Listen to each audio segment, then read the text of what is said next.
کہ آج چونکہ آج کوئی اور موضوع بنتا ہی نہیں ہے، 13 رجب جشن مولود کعبہ، حضرت مولا علی شیر خدا کرم اللہ وجہہ کا یوم ولادت ہو، تو پھر ہم کسی اور موضوع پہ بات کیوں کریں کہ جن کا ذکر شاہ صاحب قبلہ نے حدیث سنائی کہ جن کا ذکر ہے ہی عبادت، جن کی محبت عبادت، جن کا چہرہ دیکھنا عبادت، اس لیے ہم یہی عبادت کریں گے اور اپنی سعادت مندی میں اضافہ کریں گے۔ حضرات ذوالفقار حضرت مولا علی شیر خدا کرم اللہ وجہہ امت مصطفیٰ میں وہ منفرد شخصیت ہیں کہ اس امت میں کسی امتی کے بارے میں اللہ رب العزت نے اس کی عظمت و شان میں قرآن کی اتنی آیات نازل نہیں فرمائیں جتنی حضرت مولا علی شیر خدا کی عظمت و شان میں بیان فرمائیں۔ اب آپ اندازہ لگائیں کہ جس ہستی کے مقام اور مرتبہ فضیلت میں اللہ رب العزت قرآن پاک کا ایک حرف بھی ارشاد فرما دے، اس کا اندازہ لگانا کسی انسان کے بس کی بات نہیں۔ اور یہاں یہ ہے کہ حضور کی امت میں سے سب سے زیادہ جس کی عظمت و شان اور فضیلت میں رب تعالیٰ نے قرآن کی آیات نازل فرمائی وہ حضرت مولا علی شیر خدا کی۔ بہت زیادہ آیات ہیں، لیکن میں نے کہتے کریمہ خطبہ میں پڑھی۔ شان نزول یہ ہے، بنو نجران کے عیسائی وفد کی صورت میں حضور نبی کریم صلی اللہ علیہ وآلہ وسلم کے پاس آئے اور انہوں نے آپ سے گفتگو کی۔ حضور نبی کریم صلی اللہ علیہ وآلہ وسلم کو انہوں نے کہا ہم حضرت عیسیٰ کو خدا کا بیٹا مانتے ہیں۔ وہ کیوں جی؟ اس لیے کہ حضرت عیسیٰ جو ہیں وہ بغیر باپ کے پیدا ہوئے، یا تو آپ حضرت عیسیٰ کا باپ بتا دیں یا پھر ان کو خدا کا بیٹا مانے۔ اللہ رب العزت نے فرمایا محبوب ان کو بتائیں ان مثل عیسیٰ عند اللہ کمثل آدم خلقہ من تراب، کہ حضرت عیسیٰ علیہ السلام اسی طرح ہیں، ان کی مثال جو ہے جس طرح جناب آدم علیہ السلام کیا ہے کہ جن کو اللہ رب العزت نے بغیر ماں اور باپ کے پیدا کیا، یعنی مٹی سے پیدا کیا۔ اگر ان کی یہ دلیل ہے کہ اللہ کا بیٹا بنانا ہے کہ ان کا کوئی باپ نہیں، وہ بغیر باپ کے پیدا ہوئے ہیں، تو اس لیے ان کو خدا ماننا ہے یا خدا کا بیٹا کہنا ہے، تو پھر یہ کام تو زیادہ چاہیے تھا کہ حضرت آدم علیہ السلام کے بارے میں ہوتا کہ ان کا تو باپ بھی نہیں، ان کی تو ماں بھی نہیں، اللہ نے ان کو مٹی سے پیدا کیا ہے، تو پھر وہ اس بات کے زیادہ مستحق تھے کہ پھر ہم ان کو خدا کہتے یا خدا کا بیٹا کہتے۔ لیکن جب ہم بغیر باپ اور بغیر ماں والے کو نہ خدا کہتے ہیں نہ خدا کا بیٹا کہتے ہیں، تو پھر حضرت عیسیٰ علیہ السلام کو خدا اور خدا کا بیٹا کہنے کی کوئی ضرورت نہیں۔ دوستان ذوالفقار جب یہ دلائل حضور علیہ السلام نے دیے تو انہوں نے آگے سے رد کر دیے اپنی کم عقلی کی وجہ سے، اپنے شعور کی کمی کی وجہ سے۔ رب تعالیٰ نے بھی ارشاد فرمایا محبوب ان سے آپ دلائل نہ بیان کریں، ان سے مناظرہ کرنے کی ضرورت نہیں، بلکہ آپ ان کو دعوت مبالغہ دیں۔ فَقُلْ تَعَالَوْا، پس فرمائیے آپ تعالو آؤ میرے پاس، نَدْعُ أَبْنَاءَنَا، ہم بھی اپنے بیٹوں کو بلاتے ہیں، وَأَبْنَاءَكُمْ، تم بھی اپنے بیٹوں کو بلاؤ، وَنِسَاءَنَا، ہم بھی اپنی عورتوں کو بلاتے ہیں، وَنِسَاءَكُمْ، تم بھی اپنی عورتوں کو بلا لو، وَأَنفُسَنَا، ہم بھی آ جاتے ہیں، وَأَنفُسَكُمْ، تم بھی آ جاؤ، ثُمَّ نَبْتَهِلْ فَنَجْعَلْ لَعْنَةَ اللَّهِ عَلَى الْكَاذِبِينَ، پھر مبالغہ کرتے ہیں کہ جو جھوٹا ہو اس پر اللہ کی لعنت ہو۔ اب حضور علیہ السلام نے یہ فرمایا اور عملی مظاہرہ یہ ہوا کہ حضور علیہ السلام نکلے، آپ کے ساتھ آپ کے دائیں طرف جناب سیدنا امام حسن مجتبیٰ تھے، حسنین کریمین میں سے حضرت سیدنا امام حسین ابھی بچے تھے، حضور علیہ السلام نے ان کو گود میں اٹھایا ہوا تھا، آپ کے پیچھے سیدہ فاطمہ الزہرا طیبہ طاہرہ آپ کی ہستی تھی، اور ان کے پیچھے حضرت علی المرتضیٰ شیر خدا آپ چل رہے تھے اس انداز میں، جب یہ نفوس قدسیہ توحید کی عملی دلیل کے طور پر میدان میں اترے مبالغہ کے لیے، تو عیسائیوں کے پادری نے کہا کہ او عیسائیوں، میں یہ جو چہرے دیکھ رہا ہوں، ان کے روشن چہروں سے میں نے یہ اندازہ لگایا ہے کہ اگر یہ کہہ دینا کہ یہ پہاڑ اپنی جگہ سے ہٹ جائے تو وہ پہاڑ اپنی جگہ چھوڑ دے، اس لیے ان سے مبالغہ نہ کرنا، ان کا مقابلہ نہ کرنا، تباہ و برباد ہو جاؤ گے، نام و نشان مٹ جائے گا۔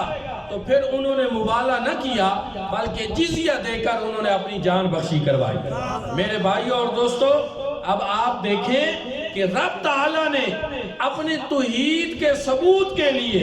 یہ رب تعالیٰ کے پاس دلائل کی کون سی کمی تھی، لیکن نہیں، فرمایا میں نے اپنی توحید کی دلیل کے طور پر جن ہستیوں کو میدان میں اتارا ہے وہ جناب مصطفیٰ کریم ہے، وہ جناب علی المرتضیٰ ہے، وہ سیدہ فاطمہ الزہرا ہے، وہ امام حسن ہے، وہ امام حسین ہے، تاکہ کائنات عالم میں لوگوں کو یہ پتہ چل جائے کہ رب تعالیٰ جب اپنی توحید کا اثبات چاہتے ہیں تو رب تعالیٰ ان ہستیوں کے اوپر ناز فرماتے ہیں اور ان کو میدان میں اتارتے ہیں۔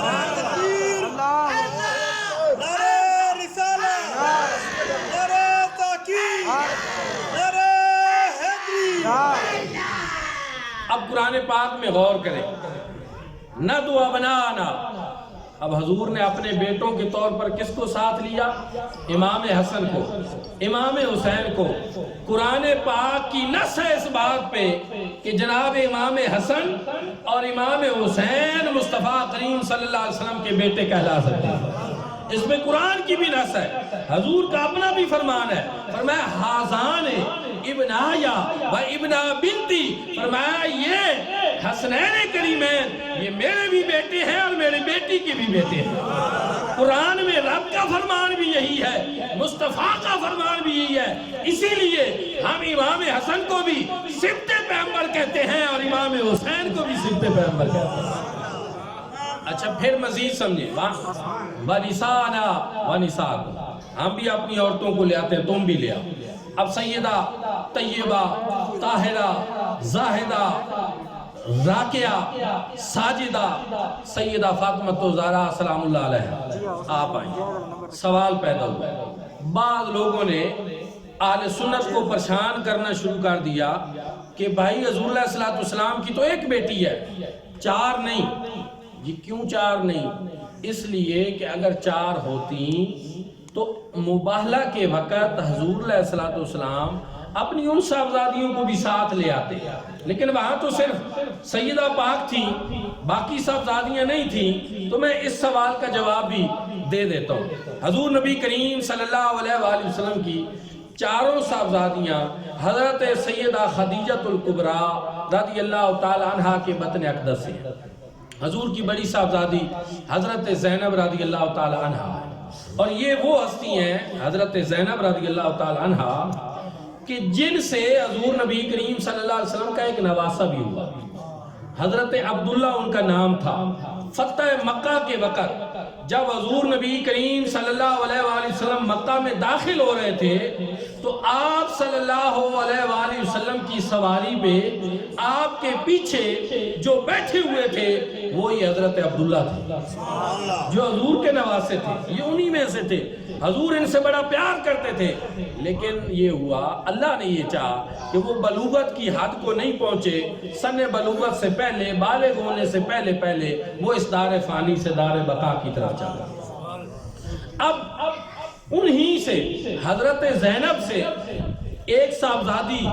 حضرت امامہ ان کا نام ہے، اور یہ حضرت امامہ وہ ہیں کہ جب سیدہ طیبہ طاہرہ حضرت سیدہ فاطمہ الزہرا کا وقت اخیر آیا تو آپ نے حضرت مولا علی کرم اللہ وجہ کو وصیت کی کہ میرے بعد آپ نے میری خالہ کی بیٹی حضرت زینب کی صاحبزادی اور حضرت امامہ سے نکاح کرنا ہے، اور حضرت مولا علی نے نکاح بھی کیا اور شادی بھی کی حضرت زینب کی صاحبزادی حضرت امامہ سے۔ دیکھیں تاریخ اٹھا کر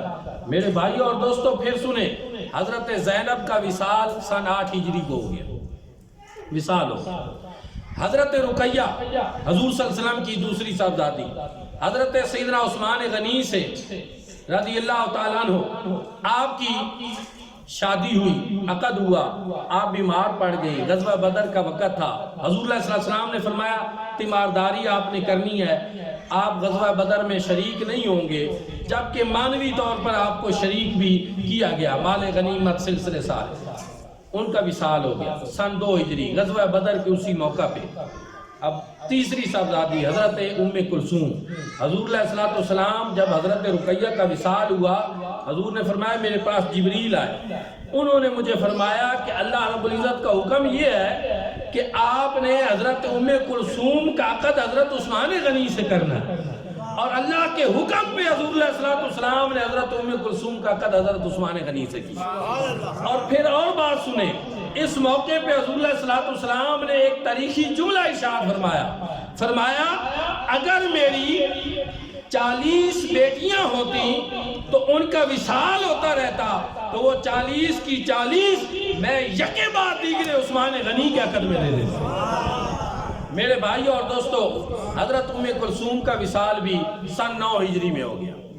اب آپ سمجھیں، ایک کا وصال صاحبزادی کا سن 8 ہجری، ایک کا سن 2 ہجری، ایک کا سن 9 ہجری، اور یہ واقعہ مبالغہ کا پیش آیا سن 10 ہجری.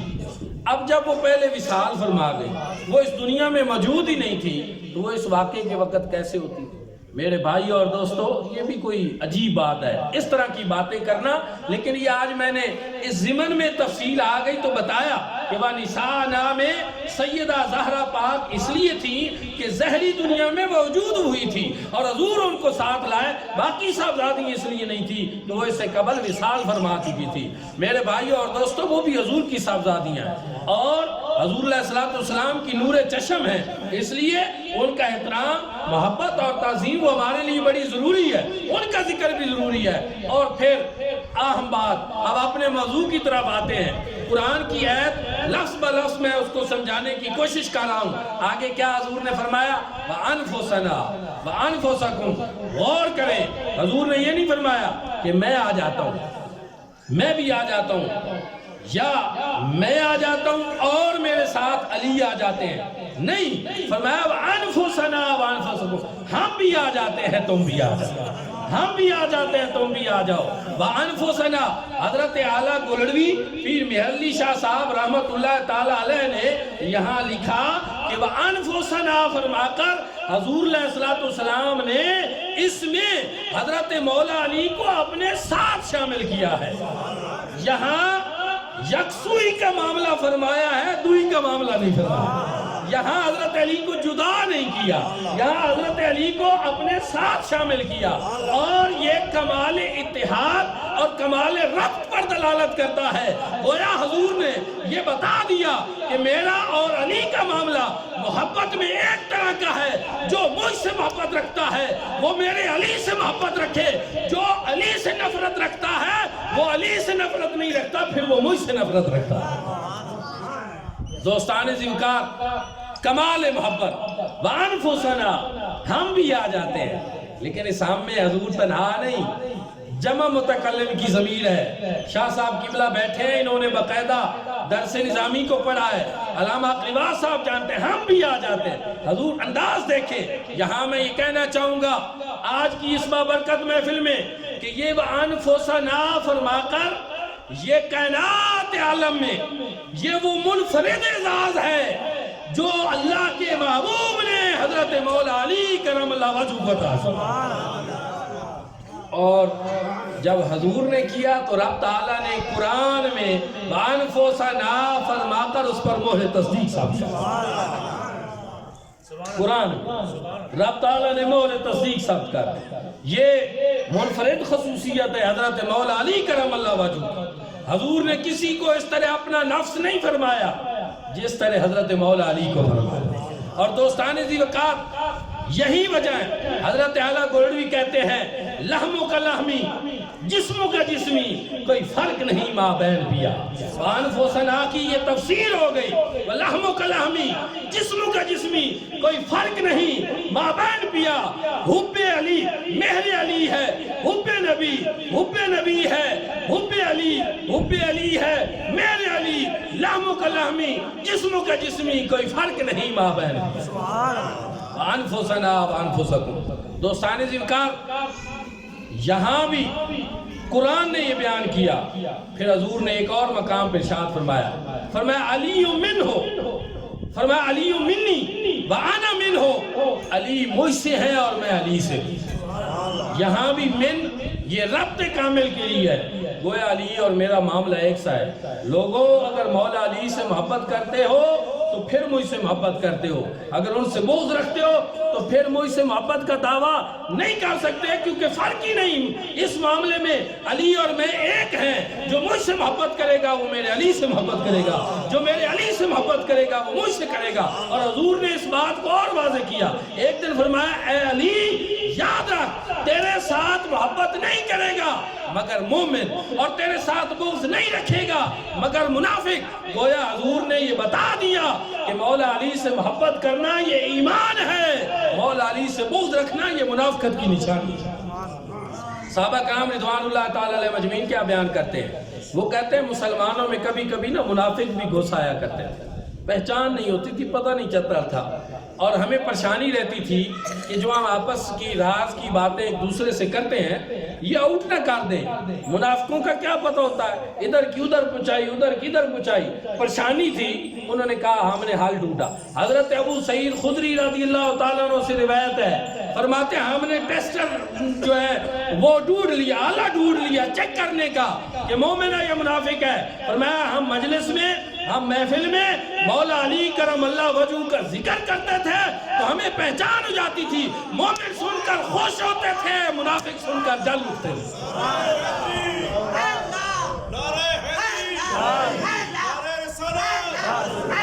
اسی لیے اعظم چشتی نے کیا خوب کہا اہل نظر کی آنکھ کا تارا علی علی اہل وفا کا سہارا علی علی میرے بھائیوں اور دوستوں حضرت شہباز قلندر نے بھی کمال کر دیا انہوں نے کہا علی امام منستو منم غلام علی ہزار جان گرامی فدائے نام علی معیار ہیں آپ حق اور باطل کو سمجھنے کا معیار ہیں آپ اور حضور نبی کریم صلی اللہ علیہ وآلہ وسلم نے ارشاد فرمایا اساس الاسلام حبی و حب اہل بیتی لوگوں اسلام کی اساس اور اسلام کی بنیاد میری محبت ہے اور میرے اہل بیت کی محبت ہے یہ معیار ہے اسلام کا یہ بنیاد ہے جس کے دل میں حضور کی محبت نہیں وہ جتنے کلمے پڑھے نمازیں پڑھے اس کے کلموں کا کوئی اعتبار نہیں محمد کی محبت صلی اللہ علیہ وآلہ وسلم دین حق کی شرط اول ہے اسی میں ہو اگر خامی تو سب کچھ نامکمل اساس الاسلام حبی و حب اہل بیتی فرمایا دین کی بنیاد ہی میری محبت ہے اور میرے اہل بیت کی محبت معیار قائم فرما دیا اور بتا دیا کہ لوگوں اگر مجھ سے محبت کا دعویٰ کرو اور میرے اہل بیت سے بغض رکھو تو تمہاری یہ دعویٰ قابل قبول نہیں ہے اور پھر حضور نے کمال کر دیا فرمایا علی یا علیو توبہ لمن احبہ کا وصدق فی کا سنے یہ میں غیر معتبر روایات آپ کو نہیں سنا رہا ہر روایت تصدیق شدہ آپ کو سنا رہا ہوں پوری ذمہ داری کے ساتھ حضور نے ارشاد فرمایا علی توبہ لمن احبہ کا وصدق فی کا ہر اس شخص کو توبہ ہو خوشخبری ہو بشارت ہو اس کے لیے نوید جاں فضا ہو یہ بات جو تجھ سے محبت رکھے اور تیری تصدیق ہے اور فرمایا وَوَيْلٌ أَبْغَضَكَ وَقَذَّبَ فِيكَ اور ویل ہے تباہی ہے ہلاکت ہے بربادی ہے ہر اس شخص کے لیے جو تجھ سے بغض رکھے اور تجھے جھٹلائے یہ آپ نے سن لیا لیکن ابھی اس کو تھوڑا سا اور آپ کو سمجھانا ہے حضور نے فرمایا یا علیو توبہ یہ توبہ کیا چیز ہے قرآن مجید فرقان حمید میں توبہ اللہ رب العزت نے ان مومنوں کے لیے فرمایا ہے جن سے جنت کا وعدہ فرما رہا ہے طوبی لہم و حسن مآب، ان کے لیے جن کا ٹھکانہ جنت میں ہے نا، ان کے لیے طوبیٰ قرآن نے فرمایا۔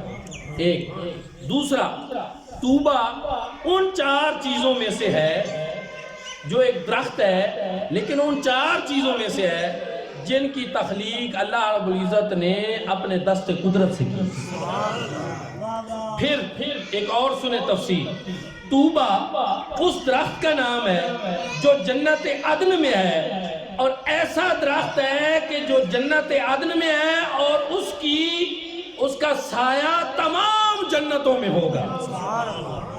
حضور نے فرمایا علی تیرے پیار کرنے والوں کے لیے تو طوبیٰ ہے۔ سبحان اللہ۔ وہ جنت کے اس اعلیٰ مقام پہ، اس سب سے اعلیٰ درخت میں، اس کی چھاؤں میں ہوں گے، اس درخت کی چھاؤں میں ہوں گے جس درخت کی چھاؤں جنت کی ساری جنتوں کے اندر ہوگی۔ تیرے محبت کرنے والے کے لیے، یہ تیرے محبت کرنے والوں کے لیے، اور جو تیری تصدیق کرے۔ اور فرمایا وَوَيْلٌ، ہلاکت ہے، تباہی ہے، بربادی ہے۔ یہ دوسرا کیا ہے؟ ویل، جہنم کی آخری وادی کا نام ہے، جو آخری گڑھا ہے جہنم کا، قرآن میں ہے وَوَيْلٌ لِّلْمُطَفِّفِينَ، فرمایا جو ناپ تول میں کمی کرتے ہیں نا، ان کے لیے بھی ہلاکت ہے، ان کے لیے وہ ویل ہے۔ اور فَوَيْلٌ لِّلْمُصَلِّينَ الَّذِينَ هُمْ عَنْ صَلَاتِهِمْ سَاهُونَ، ان نمازیوں کے لیے بھی ویل ہے جو اپنی نمازیں جان بوجھ کر سستی کرتے ہوئے دیر کر دیتے ہیں اور خراب کرتے ہیں، ان کے لیے بھی ویل ہے۔ میرے بھائیوں اور دوستو، جہنم کا آخری گڑھا، لیکن حضور نے کیا فرمایا؟ فرمایا علی جو تجھ سے بغض رکھے وہ جہنم کے آخری درجے میں ہوگا۔ خوش نصیب ہیں آپ لوگ جو مولا علی سے محبت کرتے ہیں، کیونکہ مولا علی سے محبت کرنے والے جنت کے اعلیٰ درجے میں ہوں گے، اور مولا علی سے بغض رکھنے والے جہنم کے آخری درجے میں ہوں گے۔ اس لیے الحمدللہ اہل سنت حضرت مولا علی سے محبت کرتے ہیں، آپ کا نام لیتے ہیں اور علی علی کرتے ہیں۔ یہاں میں ایک اور پریشانی بھی دور کرنا چاہتا ہوں۔ بدقسمتی سے فتنوں کا دور ہے، وہ صورتحال یہ ہے کہ حضرت مولا علی کی شان میں محفل ہو، بندہ وہاں چلا جائے، خطاب کرے، کہتے ہیں رافضی ہو گیا، چی ہو۔ دوسرے دن کہیں محفل ہو حضرت سیدنا صدیق اکبر رضی اللہ تعالیٰ عنہ کی شان میں، بندہ وہاں چلا جائے، تقریر کر دے، کہتے ہیں ناسوی ہو گیا۔ اچھا، اتفاق یہ ہوا کہ ایک دن ایک محفل تھی نوشہرہ میں، سیدہ طیبہ طاہرہ حضرت سیدہ فاطمہ زہرا سلام اللہ علیہا آپ کی شان، صبح اس میں میں نے شرکت کی۔ ظہر کے وقت پدرار میں محفل تھی، حضرت سیدنا صدیق اکبر، ہمارا عقیدہ ہے کہ افضل البشر بعد الانبیاء بالتحقیق سیدنا ابو بکر صدیق رضی اللہ عنہ، وہاں بھی پہنچ گئے۔ میں نے کہا اب اس کے 2 مطلب نکلیں گے۔ جو بندے ہوں گے نا ٹھیک وہ تو کہیں گے کہ یہ تو ہے پکا سنی، تو صبح والے بیت والے پاسے بھی، شام کو صحابہ والے پاسے، اور جو ایک تیسری پارٹی وہ اس کا مطلب یہ نکالیں گے کہ یہ عجیب سے مولوی ہیں، منافق ٹائپ ہیں، اہل بیت والی طرف بھی پہنچ جاتے ہیں، صحابہ والی طرف بھی پہنچ جاتے ہیں، یہ بھی ہوں گے۔ لیکن میں نے کہا الحمدللہ یہ اہل سنت کی پکی نشانی ہے کہ وہ اہل بیت کی محفل ہو اس میں بھی جاتے ہیں، صحابہ کی محفل ہو اس میں بھی جاتے ہیں۔ ہمیں یہ کوئی پریشانی نہیں کہ کوئی اس طرح سرٹیفکیٹ تقسیم کرتا پھرے رافضیت کے اور ناسبیت کے اور ان چیزوں کے، لیکن ایک طریقہ ہوتا ہے۔ محرم کے دنوں ہم ذکر امام حسین کرتے ہیں، جمادی ثانی تھی ہم نے حضرت سیدنا صدیق اکبر کا ذکر کیا۔ اب کیا ہے، اب رجب ہے تو اب مولا علی کا ذکر ہے۔ ہر چیز کا ایک وقت، ایک مناسبت اور ایک چیز ہوتی ہے۔ وہ ہمارے لوگ بھی کہتے ہیں کہ پھل موسم دا گل ویلے، ہر چیز اپنی جگہ پہ ٹھیک لگتی ہے۔ اس لیے ہم پریشان نہیں ہوتے کہ کوئی فتویٰ بازی کرے گا، کوئی ایسا کرے گا ویسا کرے گا، ہمارا ایمان اتنا کمزور نہیں۔ الحمدللہ جب اہل بیت کا ذکر آتا ہے تو ہم اس کو بڑا گاج واج کے کرتے ہیں، اور جب صحابہ کرام کے دن آتے ہیں ان کی عظمت، شان اور مقام وہ بھی ہم بیان کرتے ہیں۔ اور آخر میں ایک اصول بیان کرنا چاہتا ہوں، توجہ سے سنیں۔ ہر وہ ہستی جس کی شان اللہ نے قرآن میں بیان کر دی ہے، اب اس کا ذکر کرنے میں ہمیں کوئی پریشانی اور اس کے معاملے میں ہم ترازو بھی پاس نہیں رکھتے. سمجھ رہے ہیں نا کہ ترازو لے کر بیٹھ جانا اور ان کی خطائیں اور غلطیاں نکالنا شروع کر دینا. جیسا کہ سیدہ پاک کے بارے میں ایک مولوی وہ ترازو لے کر بیٹھ گیا خطائیں نکالنے. وہ بھائی جن کو اللہ نے فرما دیا ہے انما یرید اللہ لیذھب عنکم الرجس اہل البیت ویطہرکم تطہیرا، اور جن کو حضور نے فرما دیا کہ میری یہ بیٹی یہ جنتی عورتوں کی سردار ہے، اب سرداری ان کے مقدر میں ہے، کیا نکالتے ہو ایسی چیزیں تلاش کر کے؟ مقصد کیا ہے تمہارا؟ او بھائی جن پہ خدا راضی، جن پہ مصطفیٰ راضی، اور جن سے اللہ محبت کرتا ہے اور اللہ کا رسول محبت کرتا ہے، پھر تمہیں ان سے کیا مسئلہ؟ ہمیں تو کسی اس ہستی سے کوئی مسئلہ نہیں جس سے اللہ محبت کرتا ہے،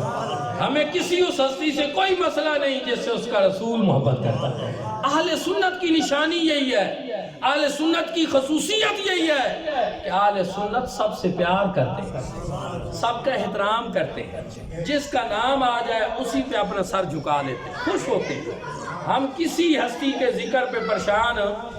الحمدللہ، کیونکہ ہم اہل سنت ہیں. اہل سنت نام اعتدال کا ہے، توازن کا ہے. یہ بات میں نے اس لیے کی، کھینچا تانی شروع ہے کہ ادھر جی اور ادھر جی، کوئی ادھر ادھر نہیں. اہل سنت کا ایک سلسلہ متعین ہے